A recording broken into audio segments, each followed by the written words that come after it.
Thank you for the group once again of inviting me back. And tonight we're going to talk about overall annual herd management. I am going to talk a little bit about nutrition and kind of the needs of the animal, because those, to me, nutrition and health management go hand in hand.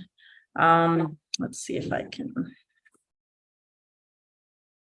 Okay, so I'll bring this slide up first to create sort of an timeline of how we manage health in the animal. And it does start at conception with what we call innate immunity that happens between the dam and the fetus. And it allows that fetus to thrive and survive in utero. However, you can see just prior to birth, it drops way down. And so all animals are born with very poor immune systems, and it requires that they get an adequate supply of immunoglobulins, it's a big word, IgG for short, from the colostrum, or that first milk from the dam. And so you can see that the colostrum gives them a really nice boost of immunity and immune response, but over time that plateaus and eventually declines. And that's where we can intervene, if you will, through the support of vaccinations, deworming, other things to kind of help their overall health. So from a timeline standpoint on the cow-calf side, this little plateau kind of starts to decline right around the time you guys are thinking about branding your calves in a spring calving program, or really from the point they're born 3 months in. And so that really helps them sort of maintain that immunity. But you can see over time it starts to decline again, and we can once again boost that with external vaccination. And once that's established, they really have sort of a threshold that's much higher than when they were younger. And so that's why you don't really see older animals getting sick with respiratory disease and other things compared to younger animals. But it is important that you booster your older animals on an annual basis with vaccines as well as part of your health program. So we're starting with the cow-calf side. I don't know, I hope we're at roll. This does not look like anyway. So this is the cow-calf side. Hopefully my slides are correct. The last savings doesn't seem to be on here. But we're going to talk about nutrition and what to consider there. So at this point, January, February, your grasses are at its lowest nutritional point. They are dormant, and so it's good time to start looking at some sort of protein supplementation program. And what that does is it helps not only maintain the body weight of your animals, but it also helps with that immune transfer and nutritional transfer that's going to the fetus. So supporting nutrition with supplementation is really critical just prior to calving. The mineral as well is important, and I like to recommend what's called a breeder mineral. And the reason it's called a breeder mineral, it just has a little higher levels of copper, zinc, magnesium, and vitamins A, D, and E. So all of these are very beneficial, not only for reproduction, but for immunity as well. And then, so in terms of preparing for calving on a health basis, you do want to stock up or make sure your barn pantry, if you will, is full of these supplies. So you can buy powdered colostrum, right? And that is always good to have on hand. If you are in an unfortunate situation where you lose a calf, go ahead and milk that cow out if she will let you.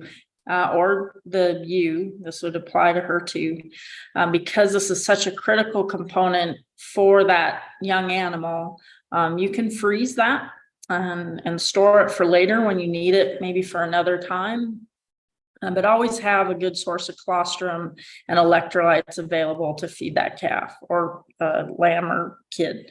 An iodine bolus, you might also know it as a uterine bolus. If you're in a situation where a cow has trouble calving, you had to assist that, or she doesn't expel her afterbirth properly, she can get infected. This allows for, you would insert that vaginally, and it just allows to that female to heal up a little better and reduce the chance of infection. Clearly have your calf pulling supplies or lamb pulling supplies available and easy to find, know where they're at, and have a bit of disinfectant ready and OB gloves if possible. And it should there be a time that you need to assist in a calving situation. So as we approach spring, this is a little backwards, but I apologize for that. So as we approach spring, you want to continue with your supplementation because the grass still quite isn't there yet. Monitor the body condition of your animals to see how much is needed. In some cases, you might need to ramp up the protein level, but it could be a good idea, particularly with your young animals, to look for products that are higher in fat. And so how do you know if it's added fat? Well, if you look at a feed tag, you'll find anything above 3% is considered added fat. And then keep up with that breeder mineral. It is a little more expensive than your traditional minerals, but it's worth it when you are able to really kind of help that cow rebreed, but also improve the immunity of the offspring. I put scour management in here if you're not familiar with scours, and it is not as common in the arid regions, but every once in a while you'll have an outbreak. And basically this is when the calves or lambs just get really loose in their manure, can be bloody, and they get very gant and look like they don't feel very well, and it's highly contagious. So that manure carries the coccidiosis microbe that other animals and humans can pick up. So if you happen to see an outbreak of scours, they can be managed with antibiotics fairly easily, but keep in mind that wherever those sick animals have been, they can likely spread the disease. So like I said, I'm focusing on nutrition. I will get to vaccinations, I promise. But I do think that this is important to get the most benefit from your vaccine is to have your animal in good health through nutrition. So we're approaching now the breeding season at this point. Your calves are on the ground. You're not quite ready to brand yet, but you do still want to pay attention to nutrition. Lower protein, because hopefully we've got some cool season grasses coming on. You may not need supplementation by then, hopefully. Like last year, we were in pretty good shape. This next year might be a little different story, it just depends. So keeping that in mind, the added fat products for your young animals, your first calf heifers, I really recommend that, and even your yearling heifers, to ensure a good breeding season. And once again, keeping up with that higher copper, zinc, and manganese mineral through the breeding season. Okay. And this little graph below just kind of shows the purple line on top is the requirement of a heifer, and then the brown and orange and lines below indicate what forages typically produce. And you can see, doesn't matter if it's a really good year or a tough year on forage quality, you're always going to have this energy gap. And you can fill that gap not with just expensive supplement, but if you have adequate amount of forage, that should be okay too. But keep an eye on your forage, and certainly the body condition of your animals will tell you how that's going. So we've reached branding season.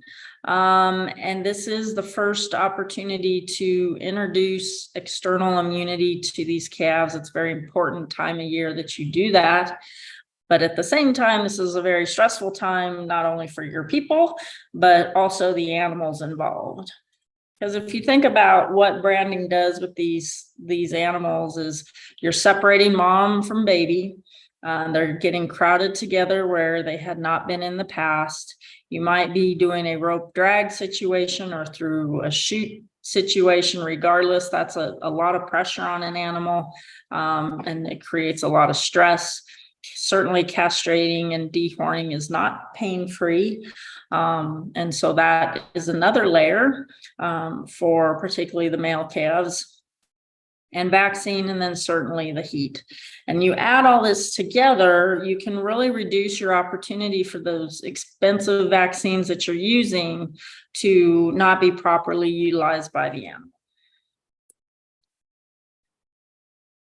Okay, so like I said, hopefully the nutrition has been taken care of. You can check that box. But then when you look at a specific vaccine program for your calves, and I'm talking about, they're anywhere from 4 to a month of age, just kind of depends on how things are going.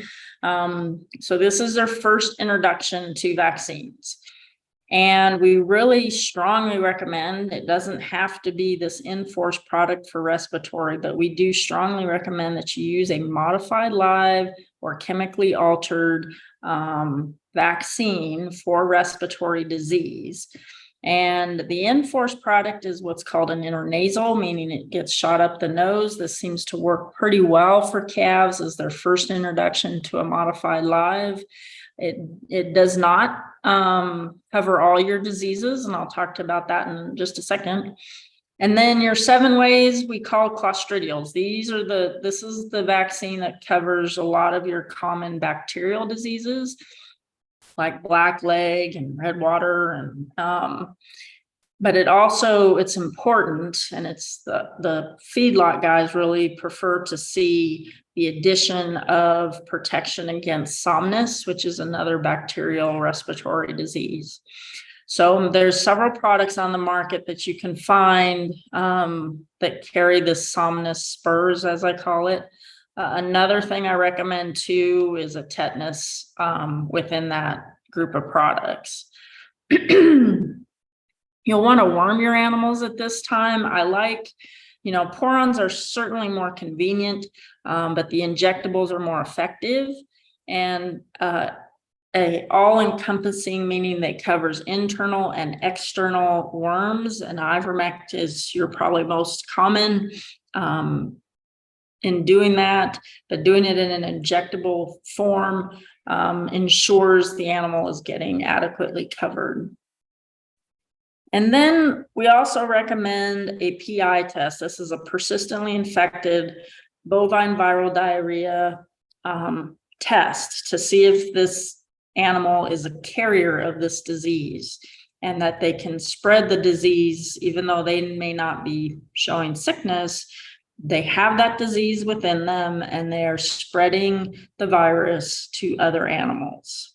And so for the calves, this is something you might want to be able to start monitoring to see if this disease exists in your herd. Okay, so what is it? So it's a viral disease that causes both respiratory and reproductive failure. In young animals, it's is respiratory, but then if a cow is exposed and she's pregnant in her first trimester, she will very likely lose that calf. And then if the calf makes it to term, it is now a carrier of this disease. So carriers may never act sick, but my experience has been that this disease, the animals that carry this disease are just sort of poor. We call them doggy calves. Now, not all doggy calves would have this, but they're just sort of poor doers. They're smaller. And so that's one thing that you'll want to watch for. And the thing of it is, on the ranch level, because of its influence on reproduction, it can be a huge economic loss at the ranch level. And it never gets fixed unless you find out who the culprits are, okay? Because say a cow gets infected, with a heifer calf inside her, and the heifer makes it to term, and you keep that heifer, it will just be a perpetual problem where that exposed heifer is now going to be the typhoid Mary, if you will, where she is going to be the one that's going to continue to expose these other animals to this disease. Okay. So how do we monitor for this? So it's basically an ear notch that you take from any part of the ear, and you can use, this is a picture here down below, those that, you know, a lot of people, those are pig ear notches, or just if you mark your animals with ear notches for age, whatever, that's what you use. And you take that tissue sample, put it in a Ziploc bag, and throw it in the cooler for the day. You can freeze them. But then you eventually do want to send it off to a lab to get an analysis. Now, one of the things that's logistically challenging about this process is knowing what calf belongs to what cow. Eventually, hopefully, if you come back and you get a positive in your herd and it's identified as calf GR57, you need to really go out, find that calf, pair him with his mom, and bring them both in, and then test the cow. Do the ear notch for the cow. If she's negative, then that means she's not a carrier. She just happened to transfer the disease to her offspring. If she's positive, both her and the calf need to go. The positive calf needs to leave your facilities ASAP, because he will just continue to spread the disease. So anytime you have a positive animal with BVD, PI, you really need to cull those animals immediately. And so that's, knowing where you stand there is really critical in moving forward, and to keep that disease out of your herd. I can tell you, when we were monitoring for the disease on a grazing project that had about 17 cooperative producers in this grazing program, every single year we would have a positive case of BVD, and they were from different producers every year. So it's important to see if it does exist, because it can certainly impact your profitability. So the cost of this test is about $2 to $4. By the time you mail it in, you would mail it to the New Mexico NMDA Veterinary Diagnostic Lab. I should have that on a slide, but this is being recorded, so you can do that. But just look that up on the internet. It's through NMDA and Veterinary Diagnostic Lab, and you can start to submit samples if you would like to do that. I'm going to briefly talk about castrating and dehorning. Granted, this is not part of the vaccine program, but it is related to health and why tetanus can be an important protocol in your vaccine program. So even with banding, you can run into tetanus, particularly in those older calves. I am not a personal fan of banding cattle. I prefer to do either a knife cut or an emasculator, Bordizo, whichever of those tools that is going to ensure that you're going to be successful in your castration. And so, but they are all susceptible to tetanus. And tetanus is a disease that lives in, it's a bacterial disease that lives in the soil. You cannot escape it, but you can protect against it. And so that is one step, a way of doing that, because if you've ever experienced an animal going through tetanus, it's not a pleasant disease for them, and they suffer quite a lot. So just keep that in mind. You do want to disinfect the instrument between animals. And then if you're going to do a knife cut where you remove the testicles, you want to clean that out thoroughly with an iodine or disinfectant solution. Iodine is great because it's a drying agent that keeps that bacteria out, including tetanus. And there's really no benefit to keeping them intact from a gain standpoint. Some people think, well, if we leave them intact, we'll get more weaning weight. And that's simply not true. It's just harder on them as an animal. So that's why I put in this slide, is to say the earlier you can castrate, the better, the quicker they recover, the less pain they'll endure, and the quicker they'll heal. The same can be said with dehorning. Again, the younger, when it's at what we call the bud stage, it's not really attached to the sinus cavity quite yet. It's just part of the skin. So you can spoon them out, you can burn them out. It's not bloodless, right? So it's important to have a fair amount of blood stop on or you can sear it, like with the branding iron, to cauterize the blood vessels. And again, if you're going to use that instrument, ideally you'll want to disinfect in between, just to keep from infection happening. Because you can see with these animals that have protrusions just even an inch or two outside of the skull, they now have bone in the core of that horn that is part of the sinus cavity. So it's a much more involved procedure. It's much more painful to the animal, and there's going to be a lot more blood loss. And so the earlier, again, you can dehorn those animals, the better. And so when you're in this branding program, if you really want to maximize the efficacy of the vaccines that you're using, you want to work your animals quiet and slow, fewer people the better, and make sure that the facilities are safe. And you don't need a lot of tools, hot shots, rattle paddles, a lot of noisemakers. If you're in the right spot at the right time, you can get this job done efficiently and effectively with the right type of people.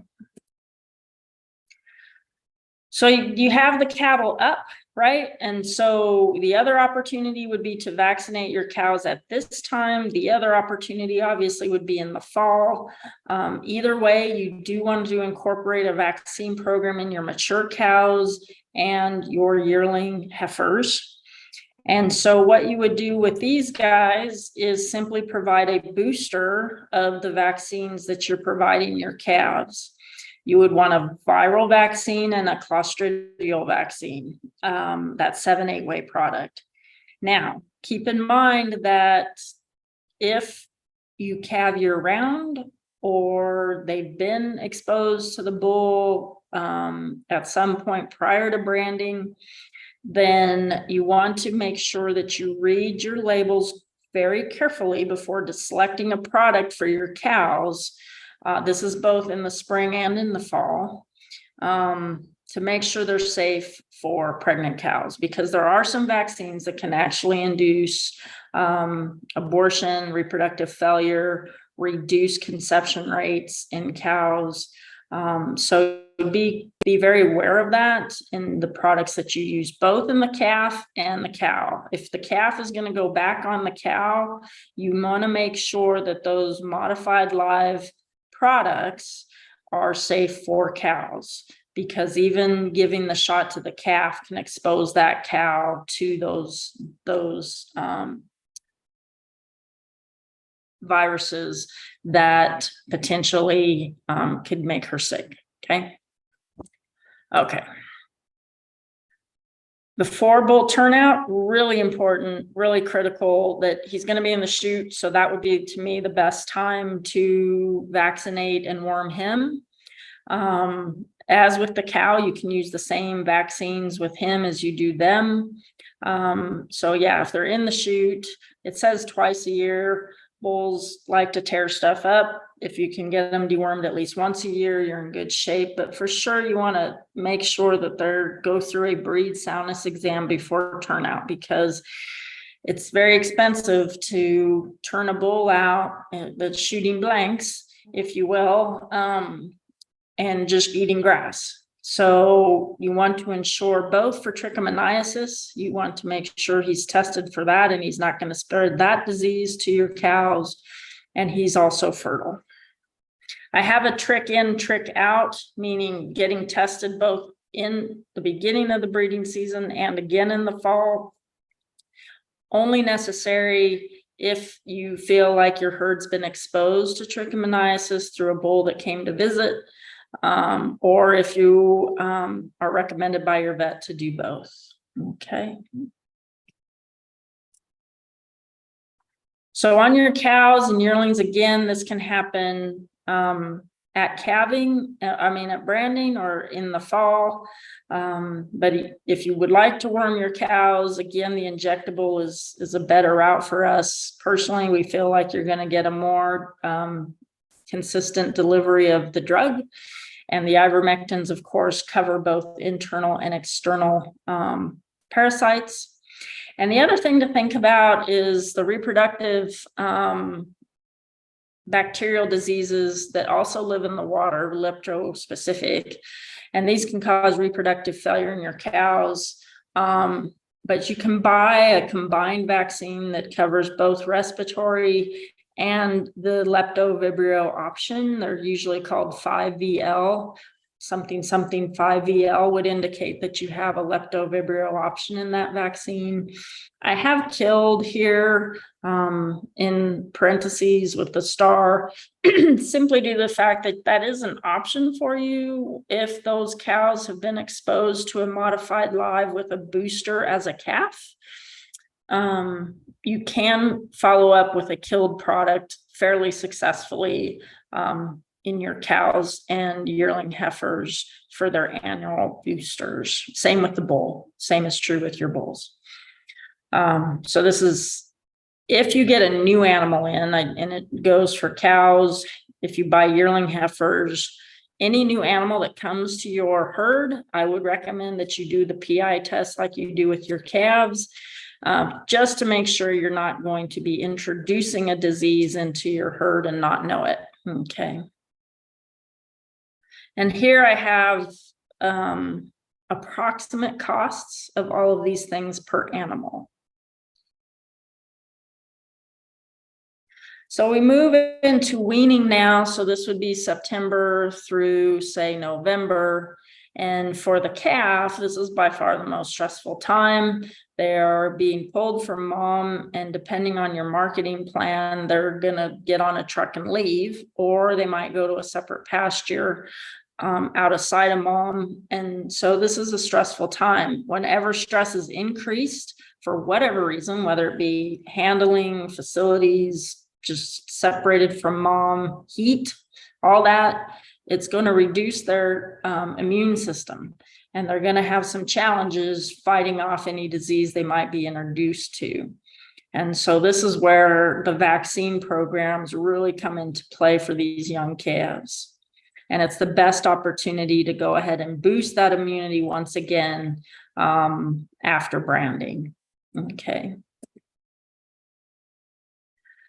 So just if you've decided to hold your vaccinations till fall for your mature animals and your yearling heifers, very important that you incorporate some sort of pregnancy diagnosis in your protocol. And the reason that is our, forage is a finite resource, and it's a precious resource. And so if we allow an animal to go a full year or longer and not produce a calf, that's pretty expensive in terms of forage management. And so we would like to know the cows that aren't getting pregnant within your breeding season, and they should probably leave the herd because either through age or for whatever reason, they are demonstrating reproductive inefficiency, and where other cows were able to breed under the same conditions, whether it be drought or what have you. The cows that aren't able to breed in those conditions probably should leave the herd. Okay. I like to do an external worming at this time. You're running into colder months where the internals are less problematic, but the externals like lice tend to rear their ugly heads about midwinter. This particular product we use at Tuke and Carry, we get along pretty well with it. It's called Cleanup 2. It looks like white gravy. I mean, it's real thick. You wouldn't think it absorbs through anything, but it's been really effective to control lice. It turns them around fairly quickly. And so if you're having some sort of external parasite problem, you can pour, and that's a pour on, you can give them that. And then, like I said, if you decide you want to do your booster schedule for your mature animals in the fall, that's when you would give a respiratory and a clostridial. Okay. For your calves, again, the modified live is ideal. You still want to stay with that protocol of type of vaccine for your calves, and a clostridial again, so that the total number of shots, they'll get 2 modified lives while they're on your ranch minimum, and they'll get 2 clostridial shots 7 ways with the somnus while they're on your ranch. Now, if you do a weaning program for marketing, right, you have all these marketing where you get them weaned for 45 to 60 days and then sell them so they don't leave the ranch right away. You are assuming the risk of when they tend to get sick after weaning is about 2 to 3 weeks post weaning. That the stress of that is just too much. And so that's usually when those animals break with sickness. So since you are absorbing some of that risk, you want to reduce it, right? So at that time, if that's your goal, I would worm the calves at weaning. Okay.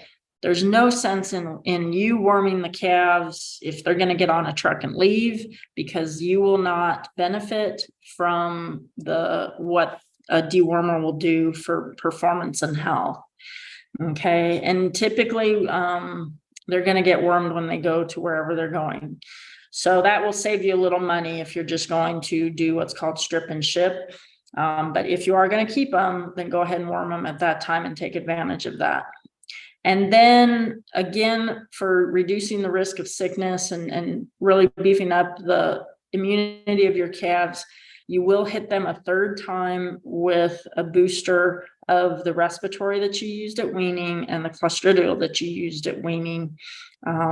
So they will, in those programs, will have up to 3 shots before they leave your ranch. Now that sounds excessive, but usually those type of marketing programs require that. And so just be aware of that when you're signing up for those. Any questions on beef before we move to sheep and goats?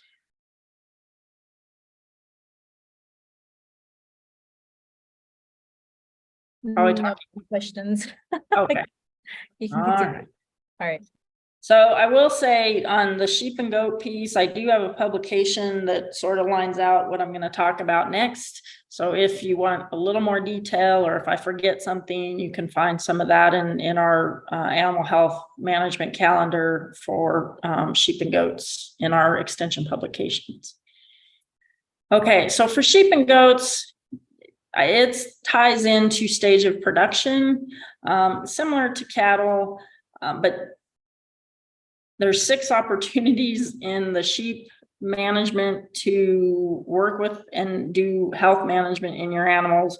In a range situation, you're not going to handle your animals 6 times, right? So we'll break it down the best we can to sort of suit whatever your situation is.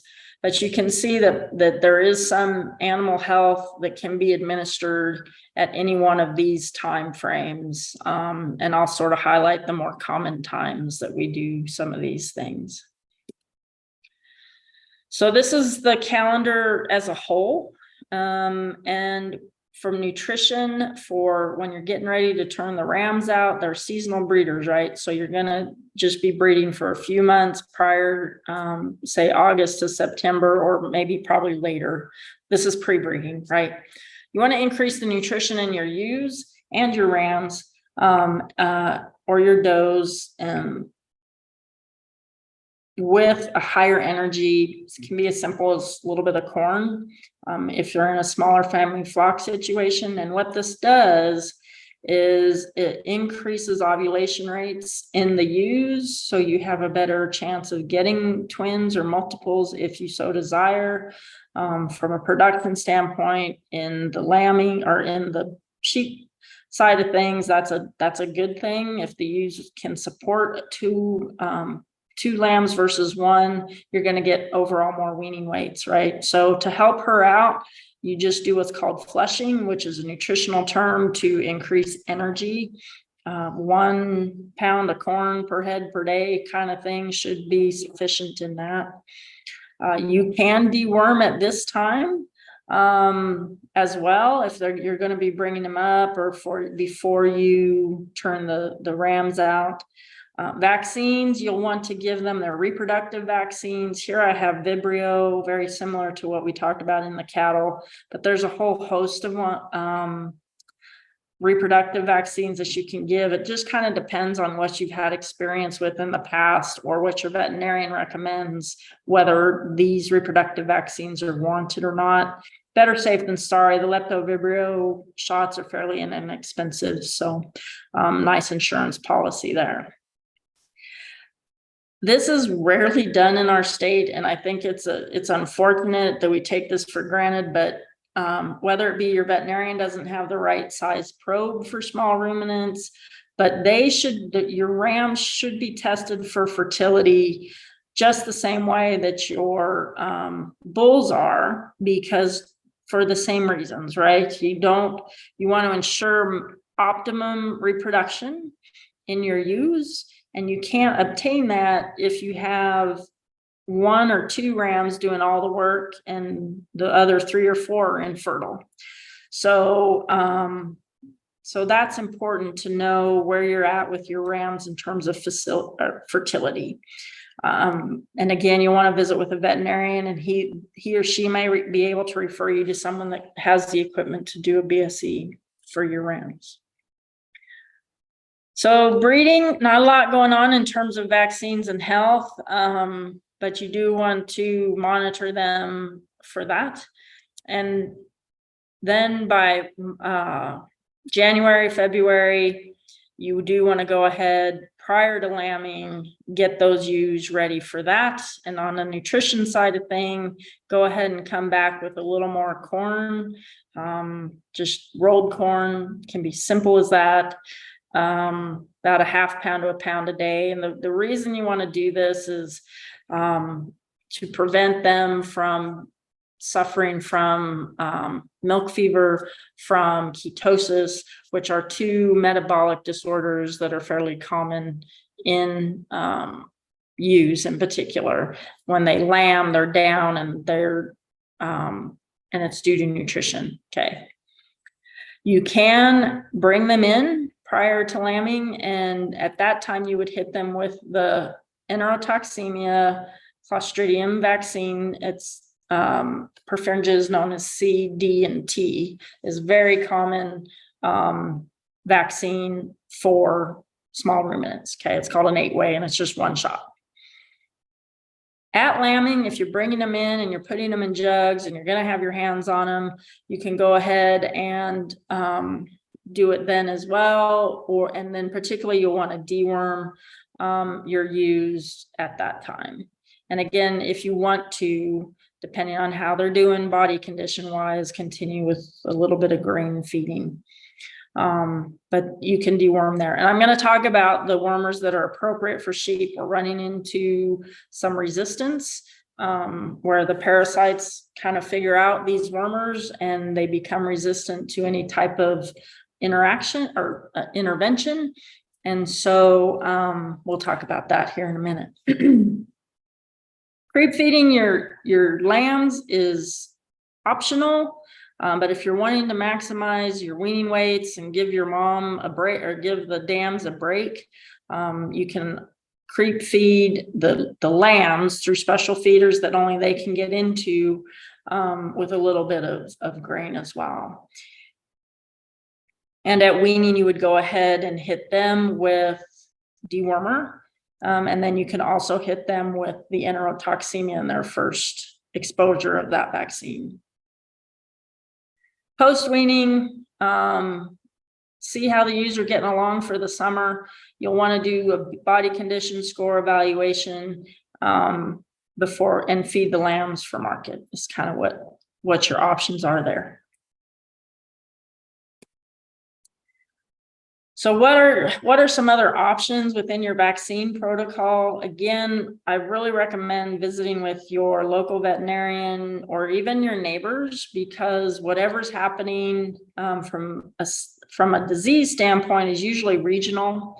And so that's good to be aware of, and that helps you fine tune your health. But the clostridial disease by far is the most common vaccine. The enterotoxemia, CD and T stands for tetanus, is just kind of your standard. Everybody gets that every year regardless. The other diseases that you might experience are coccidiosis. That's your scours. That's what this poor gal is suffering from over here. We call it CLA. It's caseous lymphadenitis. Basically, that's the big pus nodules they'll get typically around their head and neck, sometimes in their armpits. This is fairly contagious. It's not deadly unless not addressed. Eventually it can get bad enough it's addressed, but it is a highly contagious disease. And if you know that that's kind of going around, particularly in show animals that are going to be traveling here, there, and exposed to other animals, this may not be a bad vaccine to incorporate into your program. Along with ovine progressive pneumonia, this would be your respiratory issues and pneumonia is a bacterial respiratory disease as well. And so if you feel like they're going to be in confinement or where they're going to be exposed to this, again, with the show animals, or if you're feeding them in a feedlot, say, this ovine progressive pneumonia vaccine might be a good option. On the reproductive side, we address the leptospirosis and vibriosis. Now, lepto can live in water sources as well, so it's not a bad idea to go ahead and provide a vaccine that covers that. Chlamydia, probably on an as-needed basis. If you've experienced this, it's a sexually transmitted disease, and you've had ewes suffer from this, or if at all possible, diagnosed with this, then you can go ahead and incorporate that as well prior to breeding. And then Q fever, we don't really have a vaccine for, at least that I'm aware of. But the thing with Q fever, it breaks at lambing. And when you handle an animal that's got Q fever, you can get Q fever. Okay. So be very mindful of that, because it does create sickness in humans. Scrapie is a regulated disease management program for the disease itself, Scrapie, right? It's a prion disease, much like mad cow disease and chronic wasting disease. It falls under that umbrella of diseases where it affects the brain and the neurology of the animal. It can be found in both sheep and goats. There is no vaccine to prevent it. It's mainly an exposure under certain circumstances, and it is always fatal. And so by law, you are supposed to have a veterinarian come out in your breeding flock and get Scrapie tested. Predominantly when they're going to cross state lines, does this need to be done? But it's probably not a bad idea to just incorporate that into your yearly protocol. So it's done. So if you want to sell animals, they've already got the Scrapie tag and they're ready to go. Some other diseases that will crop up and are highly contagious are sore mouth and blue tongue. We are dealing with blue tongue issues in sheep this year on the west side of the state. Sore mouth can be common, and it's in the hoof and mouth category. Sore mouth is also highly infectious. You typically can start seeing that in animals that attend shows that are cross-contamination with animals that have active lesions on their mouths. Okay, both are challenging to treat. And so the one on the left is the sore mouth, the one on the right is blue tongue. As you can see, it irritates the mucus lining of the mouth, makes it very painful to eat. And these animals, if not treated, can waste away and die. So if you know that these, or your veterinarian is aware of these situations in your area, these are the vaccines that will cover that. And I can tell you, you're going to have to do a little bit of digging to find these products. But the Colorado Serum Company here seems to handle a lot of these specialized small ruminant vaccines. And then, so they might distribute to other animal health companies, but you might start looking through the Colorado Serum Company if you're concerned with either one of these, on protecting your sheep against that, sheep and goats. And on the sore mouth vaccine, it's kind of a unique way to give that shot. And it's really not a shot. It's similar to like a TB test. It's a scrape of the skin and then you apply the vaccine. So read the directions very carefully on how to apply these various vaccines. And certainly if you ever have questions, I really can't encourage you enough to consult your veterinarian. And I know there's not a lot out there. The population of large animal veterinarians just keeps getting smaller and smaller, it seems like. But if you have a good rapport with your vet, they can certainly help you build these protocols to best suit your region and your specific situation. Okay, we're going to move into parasites now, as this tends to be an issue mainly in the small ruminants, though we are starting to see some resistance in cattle. Part of the problem is, and this is where the porons come into play, when you underdose, because the dosage for wormers are typically weight-based, right? If you read the label, like for cattle, 1 mil for every 22 pounds, typical, very common dose level for your poron amphometics, your wormers. If you are guessing what your cows weigh, which most people don't know exactly what their cows weigh, and you think they weigh 1,000, but they actually weigh 1,150, you are underdosing those animals, right? And with chronic underdosing, that is not enough to kill the full population of your parasites, but it does give them an opportunity to adapt to those drugs. And so that, whether it be antibiotics or these wormers, if you are chronically underdosing these products, that's where resistance happens, okay? Now, we do know that there are certain lines of sheep that are a little more resistant to parasites. So you can manipulate or reduce the need for worming management genetically. And honestly, I can't think of the breeds off the top of my head, but none of them right now are very common in New Mexico. They're not common breeds typically in the commercial setting, in the arid regions, but that can be done with genetics. And then rotating your wormers, you don't want to use Ivermectin every single time. You want to try and mix it up a little bit.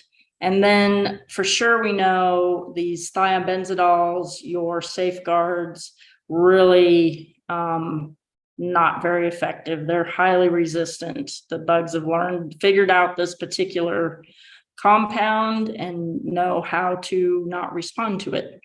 So read your labels, look for your chemical composition of your wormer, and you'll want to stay away from these thiabendazoles, okay? So basically how this works is the animal's typically exposed through the ground. So there's manure on the ground that has the parasite. The animal eats the grass that has the parasite, and it will develop in the animal. She'll shed eggs, and the cycle continues. Okay. So what happens when you're dealing with resistance You might know or might start to recognize that you're having this issue if nothing has really changed in your management, but your animals are losing weight. If the forage availability has stayed fairly consistent, supplementation program hasn't changed, so nutrition has not changed. Overall age of the animal has not changed, but you're seeing a reduction in performance, you're seeing a reduction in reproduction, and you're seeing just overall weight loss. Okay, so those are some red flags that you are dealing with worms that aren't responding to your worming protocol. So this was a study done again back east. And so where there's high moisture, there's higher incidence of parasites. But that isn't a good opportunity to truly evaluate the prevalence of resistance of these anthemetics. So here we've got percentage of farms, and these are the different products, and I'll show you what those products are.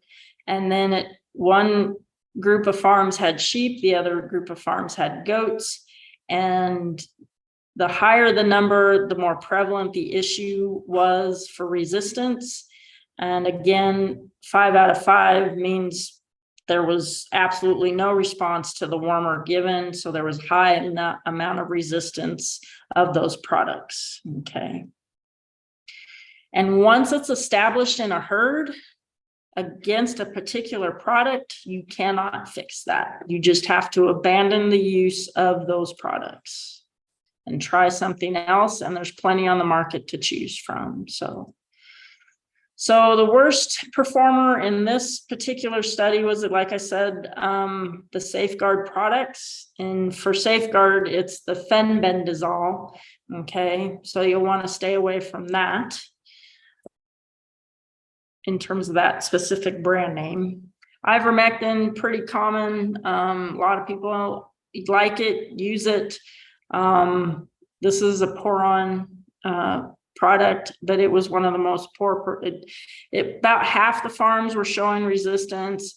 Goats were extremely resistant to it. Sheep were 75% resistant to it, right? So that tells me you're probably needing to start looking for a new product.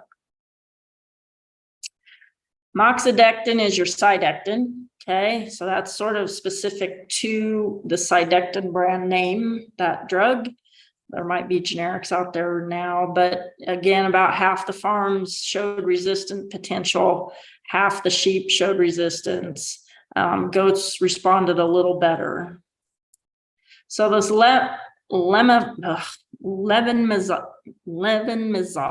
they like to make the words hard to pronounce, was probably the best in terms of protecting these animals against internal parasites. Okay, so brand name, this is one of the generics. AgriLabs is Prohibit, but again, you want to look at for the levinmazole hydrochloride. Okay, that was the drug active ingredient for that product, and very low incidence on the farms studied, and low incidence. The sheep and goats responded quite well to this product. And this particular product is a drench, meaning we'll shoot it down their mouth.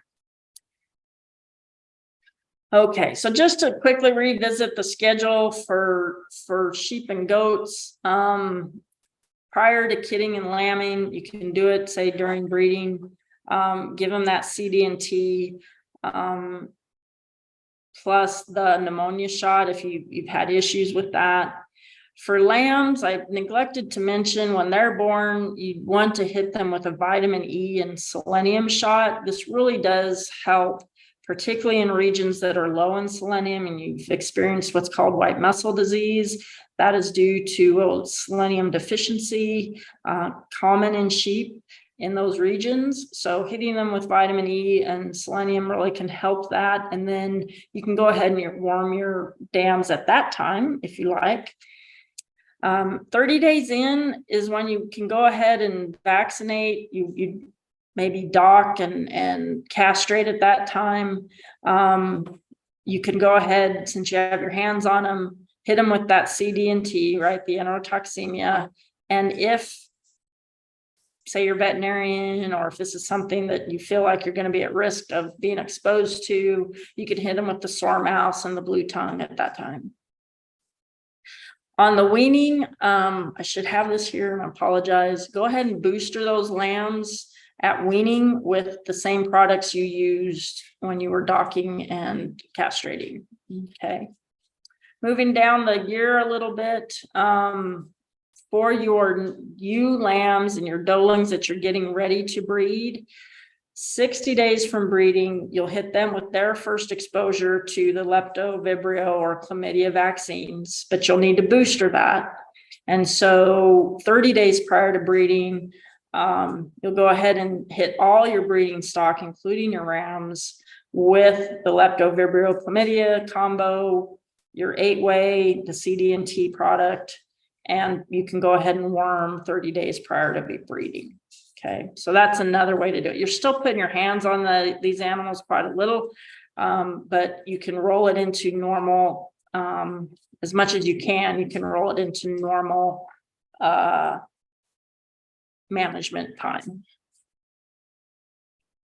Okay, so I'm going to wrap up with the do's and don'ts on your handling of vaccines, as it's really key. Just like nutrition is key for success in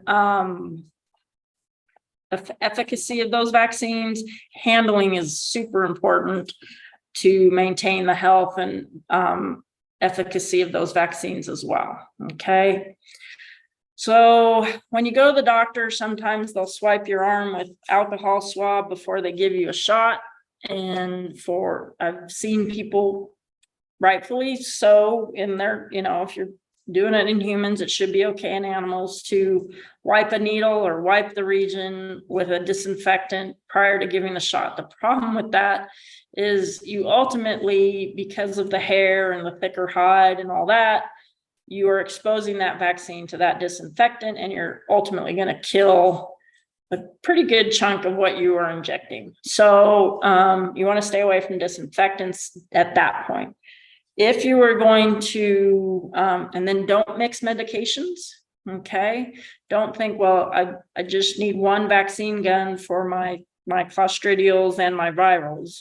No, you want to keep them very separate because they contradict each other. They can actually make each other both ineffective. So you want to make sure to keep the vaccine separate. In their own syringes, and then in their own location on the animal when you inject it. They need to be about 4 to 5 inches apart in a cow, and then at least a couple inches apart in smaller animals. With your modified live, this is an added level of management for these vaccines.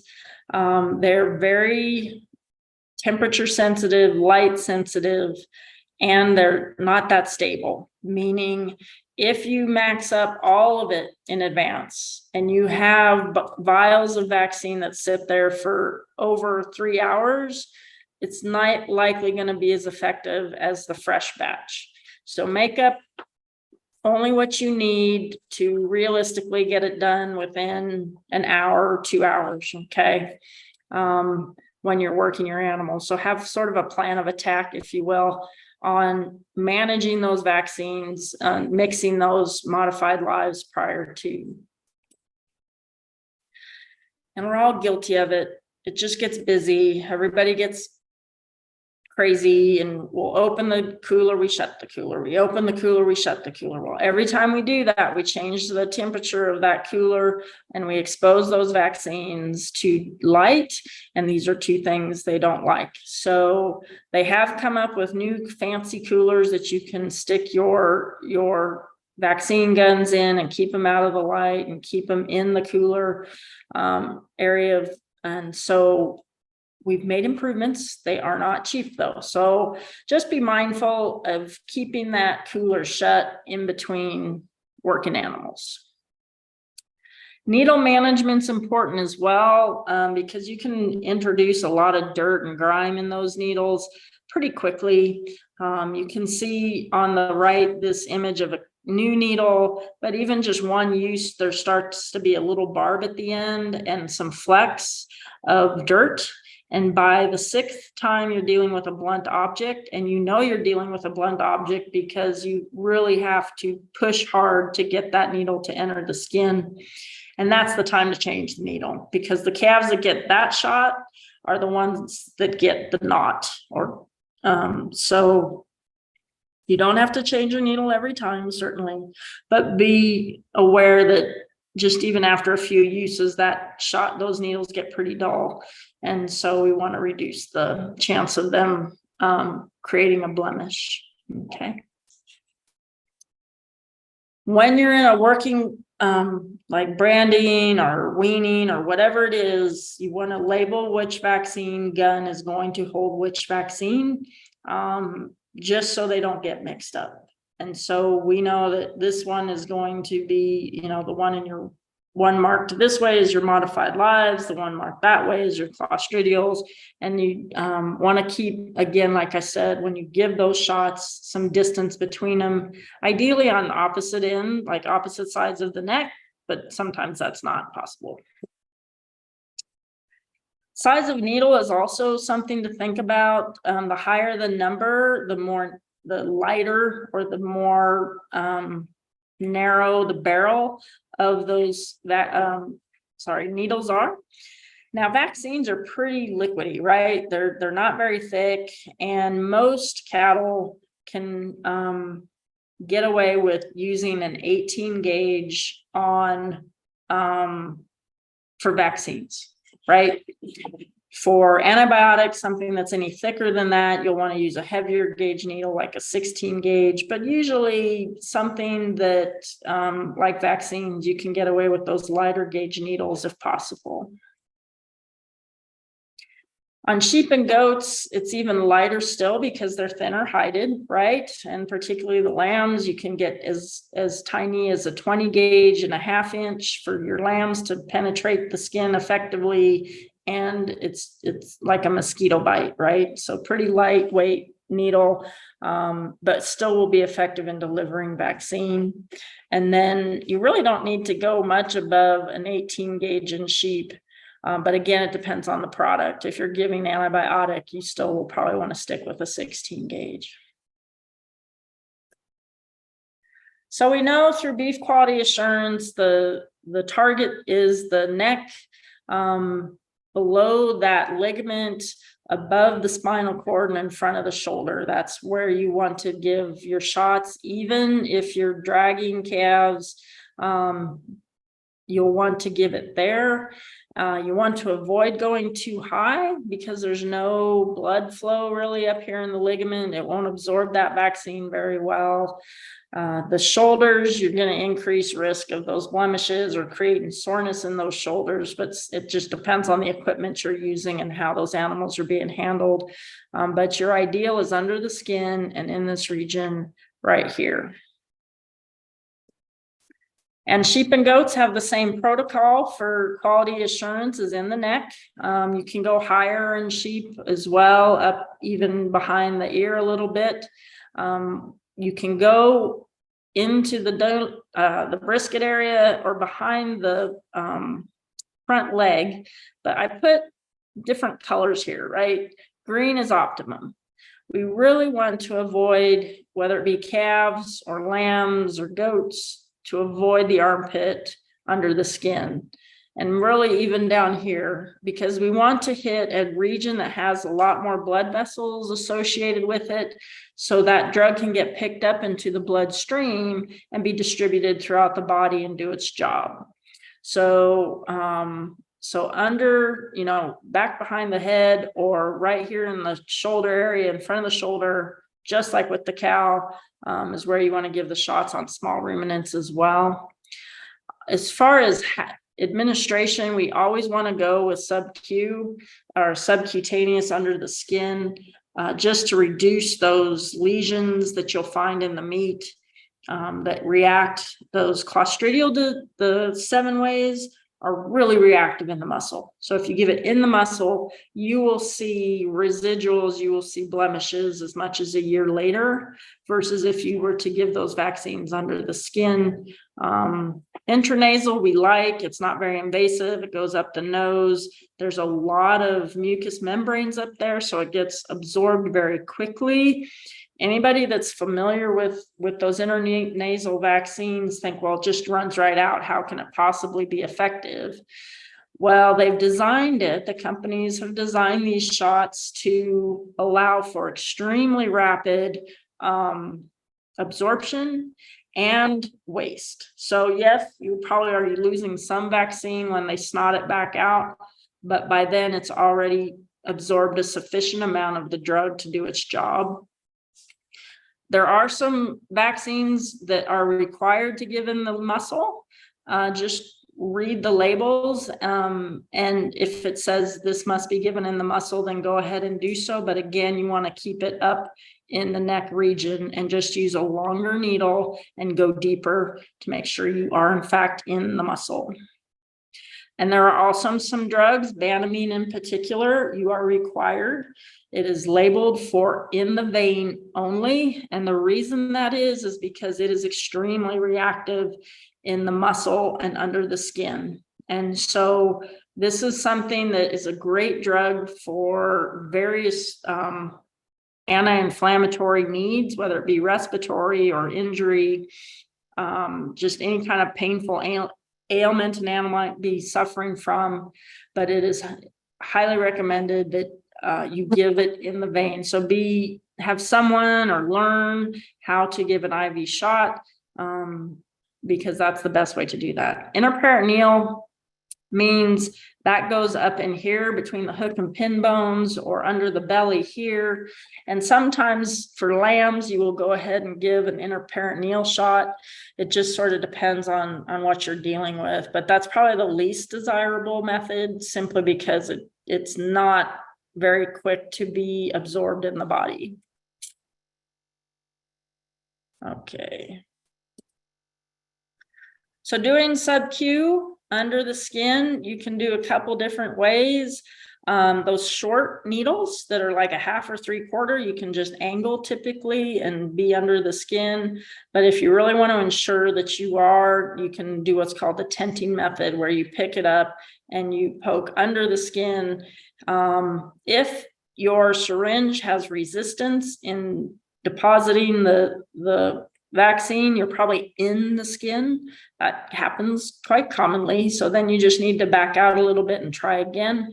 And when you have no resistance to dispense the plunger, then you're where you want to be. When you're picking products, there's getting to be more and more available with very low doses, like 2 milliliters. If you have that opportunity to buy a low dose vaccine, most of the respiratories are only 2 mils, but then some of the 7 ways are up to 5 mils. But if you can find products that are less than that, then go that route if at all possible. When you're medicating an animal, a lot of times, particularly cattle, you're talking about anywhere from 40 to 60 milliliters of drug for antibiotics. And so that's a lot of drug.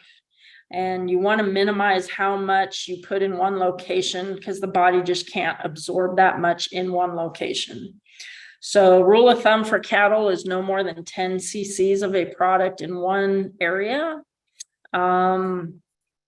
For sheep, cut that in half. And so just be mindful of that. And this is just a personal side note on an animal that needs a lot of antibiotic. If they require, for me, my rule of thumb, if they require over 40 mils in one vaccine or one shot of antibiotic, I spread it over 2 days. So I'll give them 20 mils one day, and I'll give them the other 20 the next day. And that helps 2 things. It helps you closely monitor that animal, but it also helps the animal not have to absorb so much drug at once.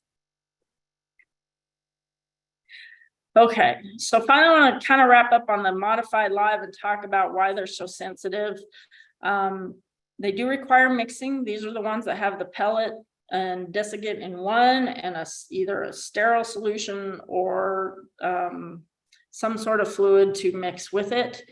And because they are either chemically altered or modified live, they're really touchy and sensitive to change in temperature. And once they're mixed, it's not like you can just throw them in the freezer or the fridge when you're done with them. That's it. It's a one-use deal. So that's why it's really important when you're planning your vaccine program that, say you have 100 cows, okay? And you know pretty confidently you'll get 75 of them in. If you get lucky, you'll get the 100, but say 60 show up, okay? If you've bought 250 dose packages of this product, you effectively are going to waste half of it, okay, or almost half.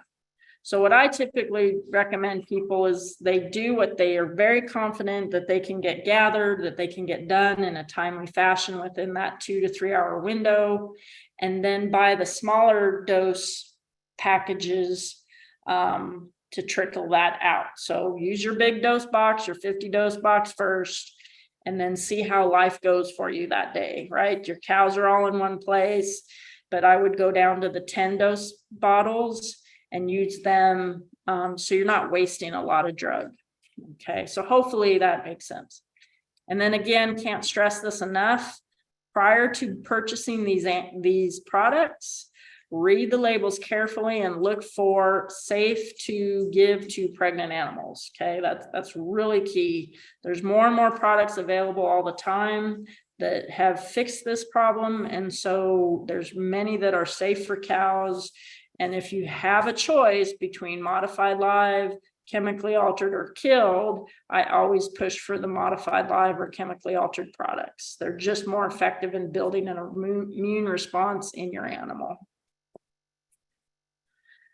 So killed are fine. They're usually less expensive. You can put them back in the fridge when you're done. Does not require mixing. So those are some really key benefits, but they really are only best appropriate for a mature animal as a booster. Okay, it will provide protection. But for those young animals that are still trying to build their immunity, the killed have been proven not to be as effective as those modified lives. So if you're wanting to keep life simple, I would stick with just the modified live product. But if you're wanting to kind of fine tune your program and least cost it, then the killed product for your cows and your bulls and your yearling heifers are fine. Okay. And the clostridials, your 7 ways, your 8 ways, they only have 10. I mean, they're really throwing a lot into one type of shot. Doesn't require mixing, but they are just as sensitive to the light and the heat changes as your other vaccines are. So be mindful of that. But you can buy in higher volumes because you can put them back in the fridge, provided you feel like they were treated properly during your working, meaning they didn't get overheated, they didn't get exposed to too much sunlight. If you were able to keep all that fairly consistent, then they're probably safe to go ahead and use again. So you can put them in your fridge, okay?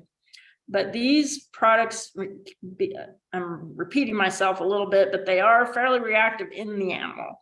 Residues can last up to a year. They can create the blemishes, and so if given IM, and so really we want to do these sub-Q under the skin. But again, read labels. Now this particular product, Covexins, they're 5 mils, but they have there's other companies with products that have the same coverage of the same diseases, and the doses is only 2 mil. So try and find those products if you can. So making an annual calendar is really good practice. So not that you're thinking in the top of your head, because I'm not good at that. So if I have it written down, I know that I need to do XYZ at this time, and I need to get these ordered because we're going to try for this, branding at this time, bull turnout at this time. And over the years, it is routine, but it ties you into record keeping, which is really important. And the immunity starts in utero. So not only is keeping your cows and ewes and bulls and rams all current with their annual boosters, that's going to help the immunity of the calf and the lambs in utero, but nutrition is a big key in that as well, in terms of in utero immunity development. It also is tied to colostrum quality. Nutrition is very closely related to colostrum amount and quality. So if a ewe or a cow is in poor body condition, she's likely not going to have the best colostrum for her offspring. So you want to make sure she's in good shape. Sounding like a broken record, but modified live vaccines should be the vaccine of choice, or the chemically altered should be the vaccines of choice for those calves at branding and again at weaning. They're just going to get a much better immune response from those type of products for your respiratory diseases.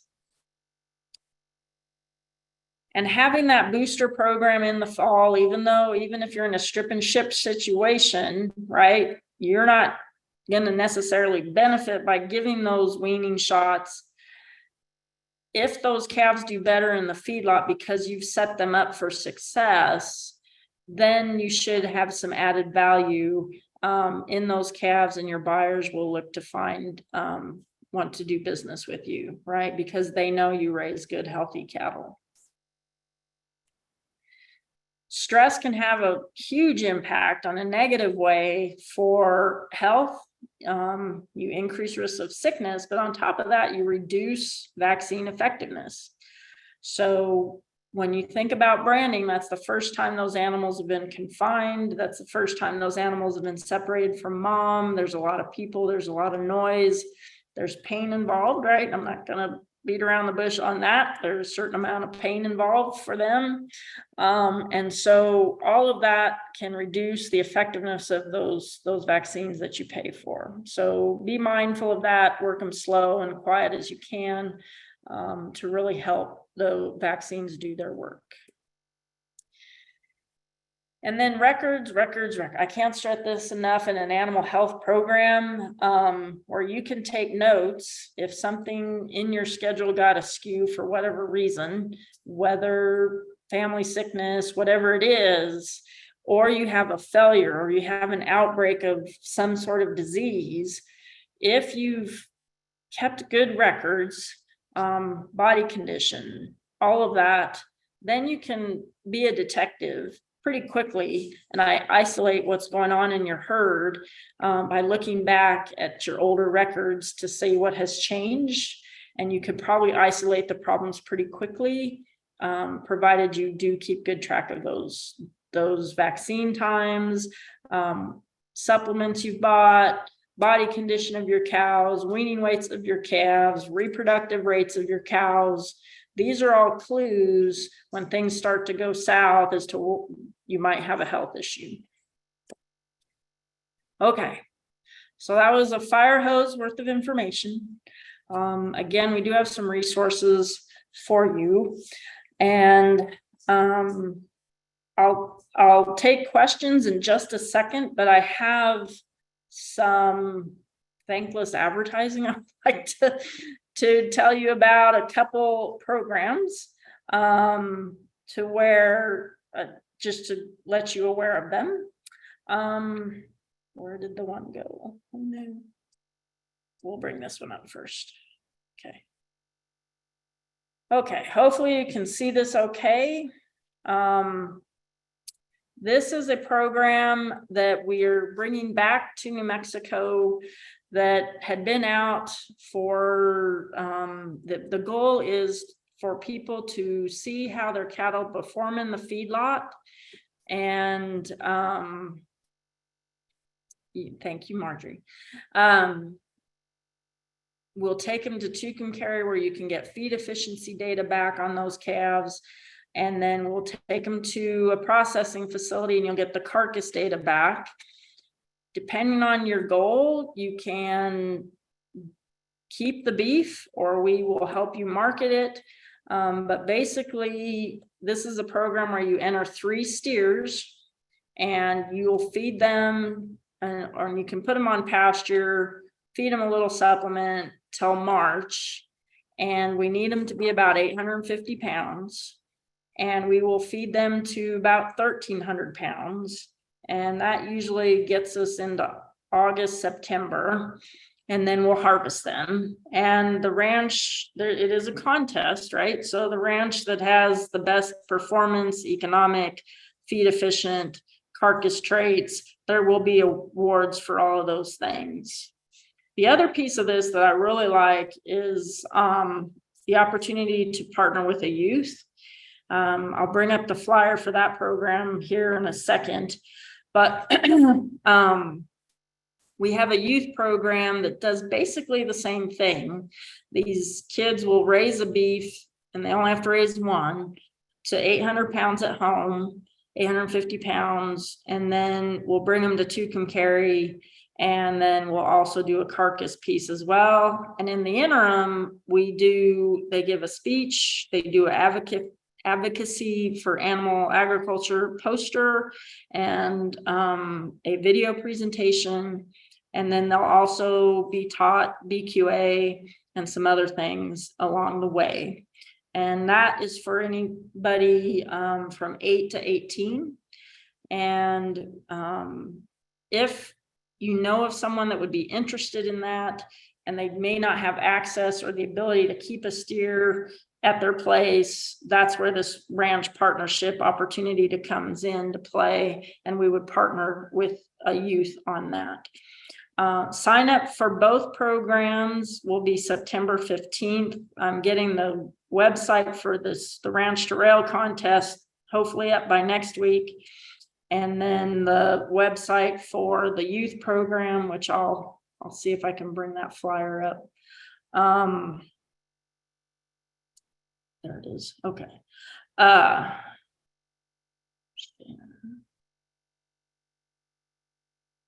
I'm not gonna let you. Marcy, did you say that New Mexico Ranch to Rail contest is posted, or are you going to be posting that soon? So it's can you guys see the youth one? Have you heard? Not yet. Oh, okay. It's not letting me. Where are you? All right. Yeah. So there it is. So both programs will be available to look at the details here, hopefully by next week. But the deadline to sign up is September 15th for both. You do not need your animals weaned at September 15th. You just need to make a commitment. The cost is $50 per ranch, and that just kind of helps go towards some of the prizes and whatnot. And then for the kids, same thing, deadline September 15th. And they have a tremendous, thanks to our sponsors, opportunities for scholarships, cash awards. And it's a really cool project. And the idea is to let the youth really learn about commercial beef production, not fluffy cows, right? So we encourage them really not to do much with their cattle other than to feed them and make sure they gain enough to make it to the feedlot at 850 pounds. And then from there, we manage them at Tucumcari Carry. So for this one, you can contact me, or you can contact Dr. Franny Miller, or you can email if you want to go ahead and sign up, email at nmsu@nmsu.edu. I can keep in contact with you, Michaela, on when those websites are live, because For mine, for the ranch to rail piece, they will sign up online. They can even pay online if they want to. And then we just will start with an organizational meeting. So yeah. Really like these programs. I think they offer a good opportunity for ranchers to get data back that normally they wouldn't. Really, the only way you get data back on your cattle is if you commit to 25 to 50 head of cattle to put on feed. And this, we're only asking for 3. So anyway. So sorry, that was kind of a side commercial, but and golly, I went long. So so if you have questions on that or anything I talked about today. No, but thank you for sharing those 2 opportunities. You're more than welcome to share plenty of opportunities that the youth and maybe even ranchers themselves can partake in. But all the information you provided tonight is very important to share. So I appreciate it. It's okay if you went over the time. So all that info is all important. So if you guys have any questions, we'll take 2 questions tonight. If you want to unmute yourself, feel free. If not, then go ahead and insert your questions in the chat box. While you guys are thinking of questions, you guys have a pop-up poll, so it will appear on your screen. If you would be kind enough to go ahead and fill out that poll, I would appreciate it, just to let you guys know if you're not affiliated or do not reside on the Navajo reservation. Under number 5, where it says chapter affiliation, if you are from San Juan County, such as, just go ahead and list what county you're from. This kind of gives us an overview of where our presentations are reaching. So if you guys would be kind enough to fill out that poll, I would really appreciate it. All your feedback's much needed. Okay, so I have a question. Oh, for sure. Yes, ma'am. Okay, Marcy, thank you. This is Marge. I'm just very concerned about why, how, and why is it really declining all the veterinarian services in our area? People just look, no, people have to hunt down the veterinarian who's doing the large animals. Most of them are doing small animals like cat and dogs. So we're getting very concerned why there's no veterinarian clinic in the local areas. Just like, for example, we have to go to grants. Grant to see our veterinarian, and then some people have to cross all the way from Farmington just to get their large animal not from Farmington to Grants to get their animals treated. And I for myself had called Gallup, Farmington, and they're usually not taking large animals, and it's usually just small animal. I don't know what we can do to request for more veterinarian clinics. That's the number 1 question. And oh gosh, I forgot my number 2, but let's just worry about the main one. Yeah, well, it is a huge issue, particularly in our states like ours that are fairly rural and remote.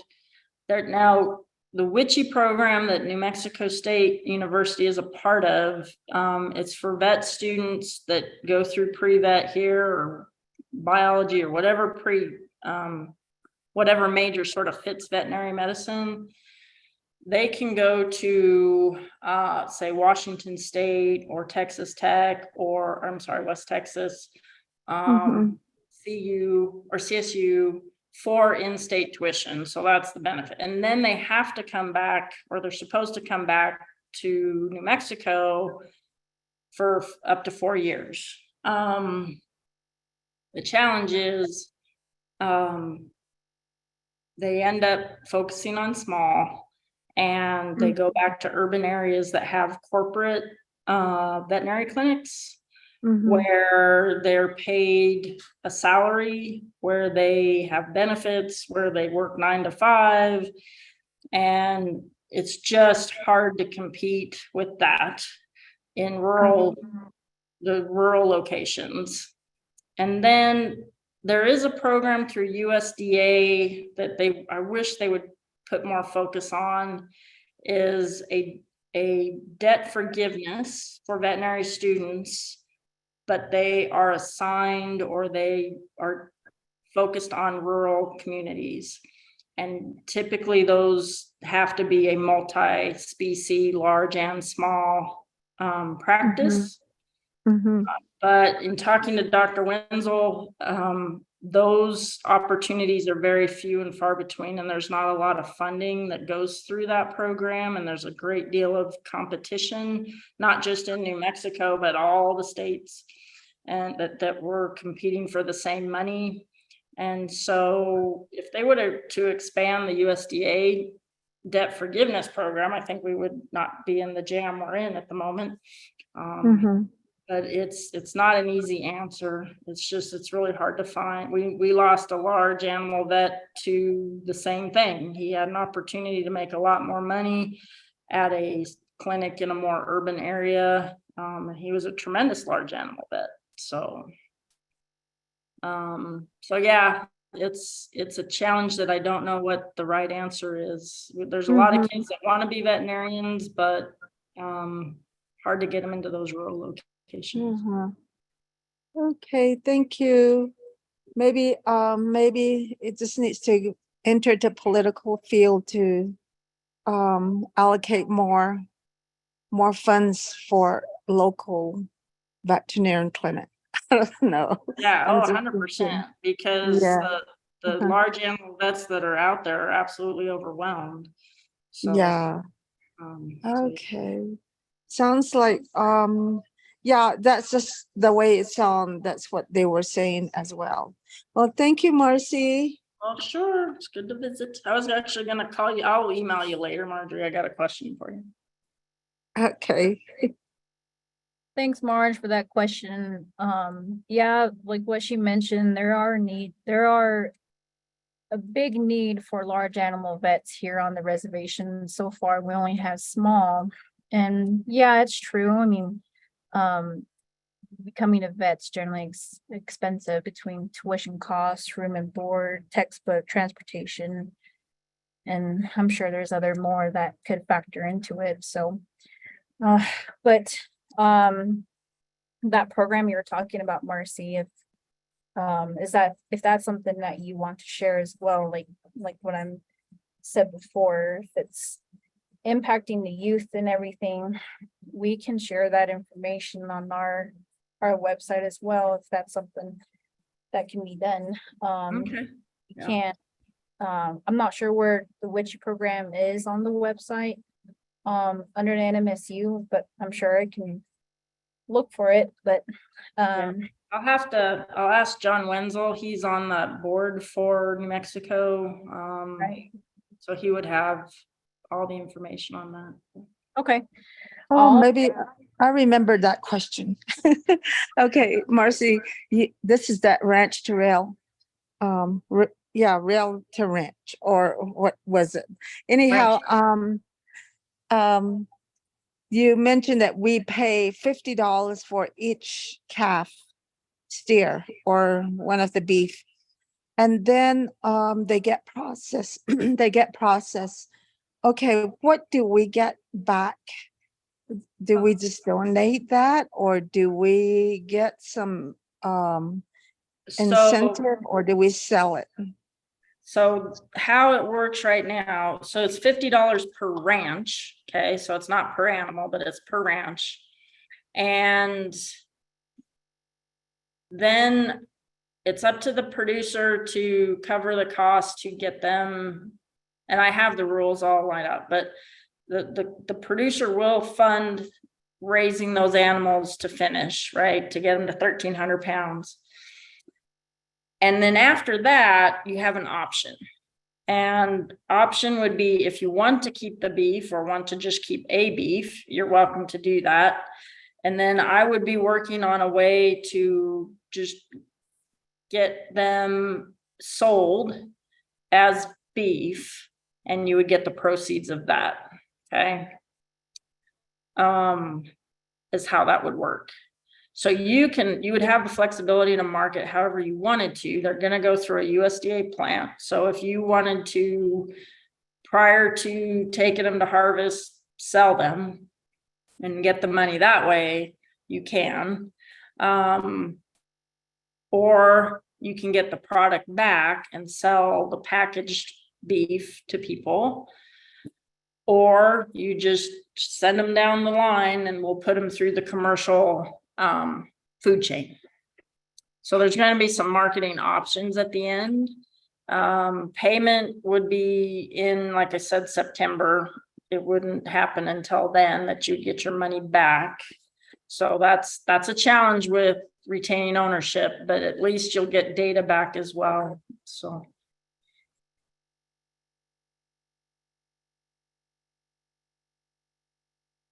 Thank you, Marcy. You're welcome. Okay, all right, well, we'll go ahead and end it there. Thank you, Marge, for those questions. They're really good questions. Thank you, everyone in the comment section. Great presentation. Great presentation, Marcy. Really appreciate it. Well, your time being on here, it's always a treat. A lot of new information that we gather from you all the time. So thank you for providing, shaving some time off to provide this presentation. So you're more than welcome to stick around. It's up to you. We'll be going over some NSA announcements. Okay, well, I'll sign off for now, but thank you all. And anytime you have questions, just email me, or they know how to get a hold of me. So. Okay, all right, I'll reach out to you and those opportunities for the NM Ranch to rail content.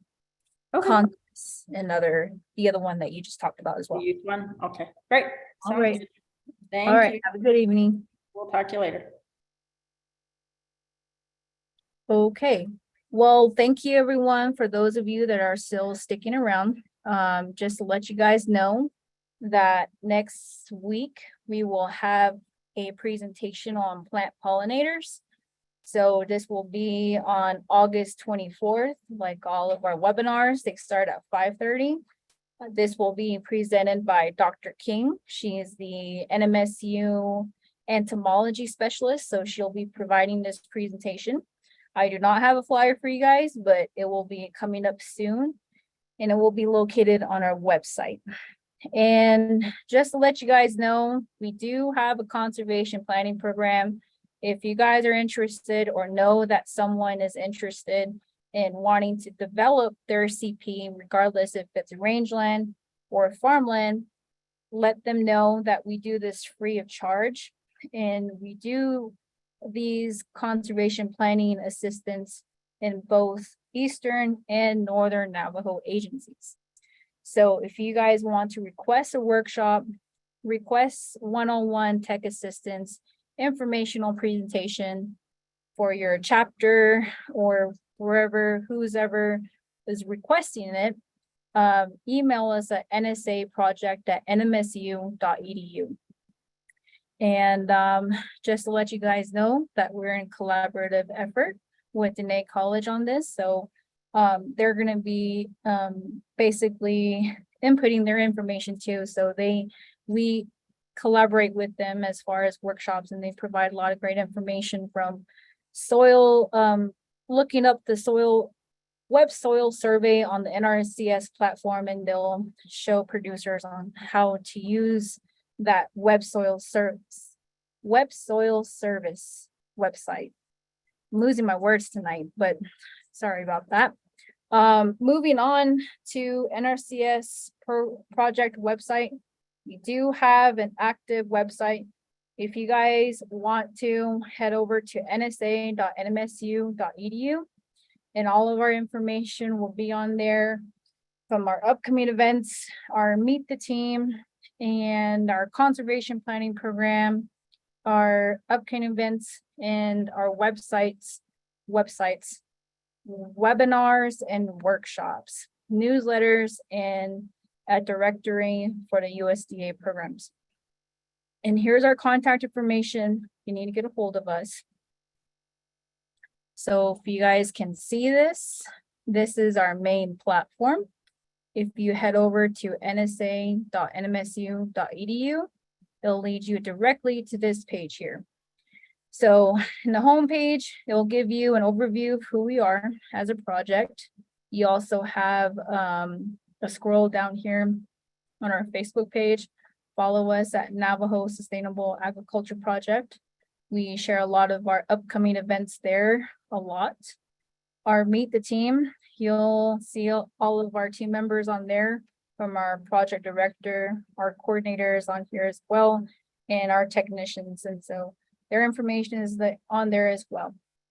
Our previous project, Native American Producer Success Project, our conservation planning program, we get notified a lot about this, and thank you all for your comments. You guys are very appreciative. If you guys want to head on to this conservation planning program, if there's 2 ways to do a request form, if you're interested, is click here. It'll take you to a new tab, and it'll have you submit a survey. Or better yet, you can go ahead and download the request form, scan it, and fill it in and send it back to us. And here's our email. You also have access to our rangeland checklist, our farmland checklist. If you're in a northern agency, this could apply to you.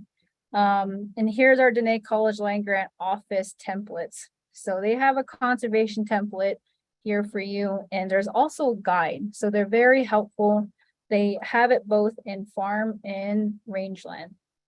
And Eastern Navajo Agency, they have their PowerPoint presentation up on our YouTube channel, as well as Northern Navajo Agency. Lambert Chi provided a presentation too as well. And just to let you guys know, this is where all of our upcoming events are located. We just finished up a livestock first aid training this past couple weeks at Shiprock. It was a good turnout.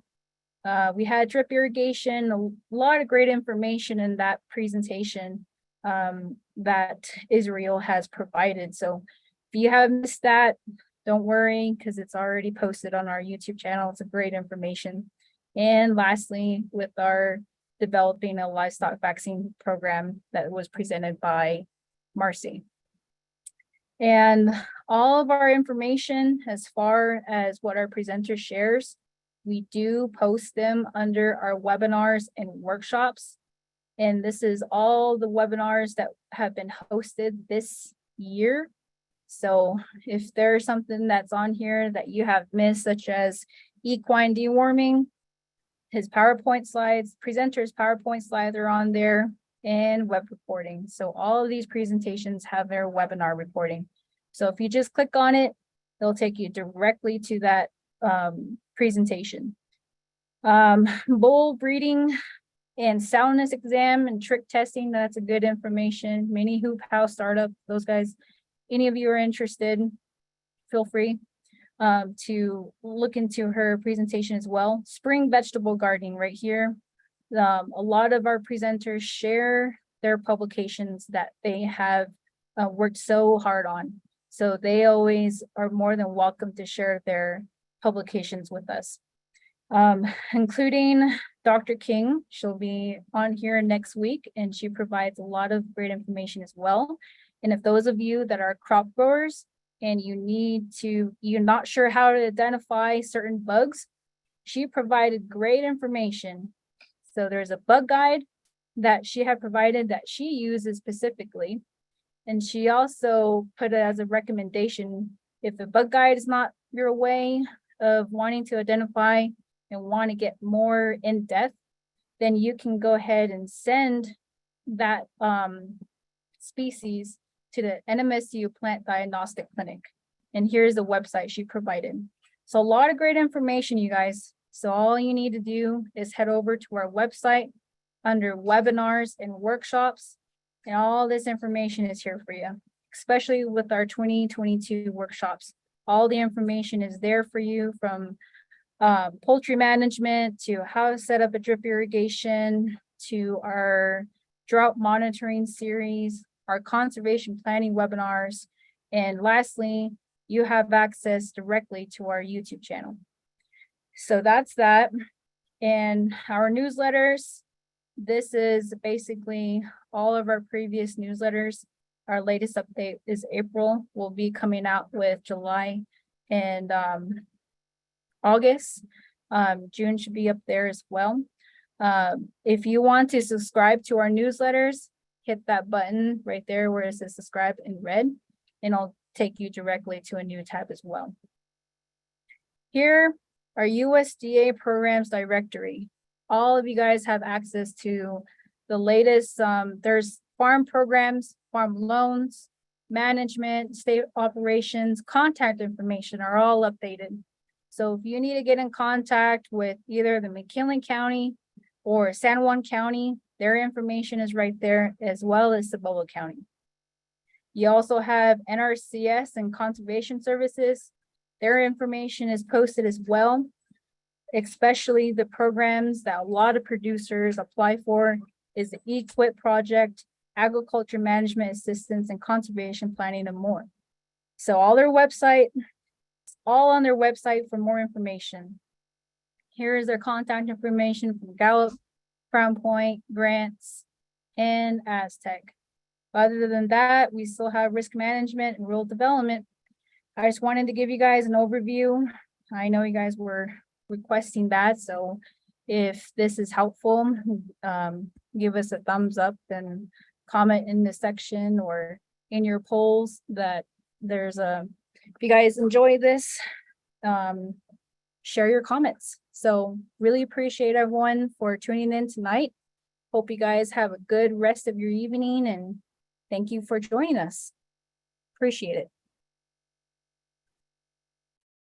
We're known as the NSA project, Navajo Sustainable Agriculture Project. We're basically in collaborative effort with New Mexico State University Cooperative Extension Service, and we're funded under the USDA outreach and assistance for farmers and ranchers and native farmers and ranchers and veteran farmers and ranchers program.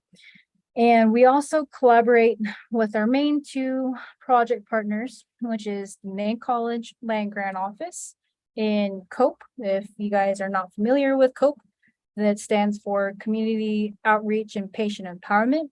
So most of you may have attended some of the COPE presentations. One of them, Carol Palmer, she provides gardening presentations. She's very knowledgeable in that area, so we appreciate all of her presentations. And moving on, so overall, the goal of the NSA project is to help producers improve their operations through our gardening programs, and that would be well, I should say gardening presentations and educational resource information that's provided by our own very own NMSU specialists and COPE from Ms. Palmer. And they provide a lot of great information as far as like drip irrigation for your gardening, raised beds, and so forth.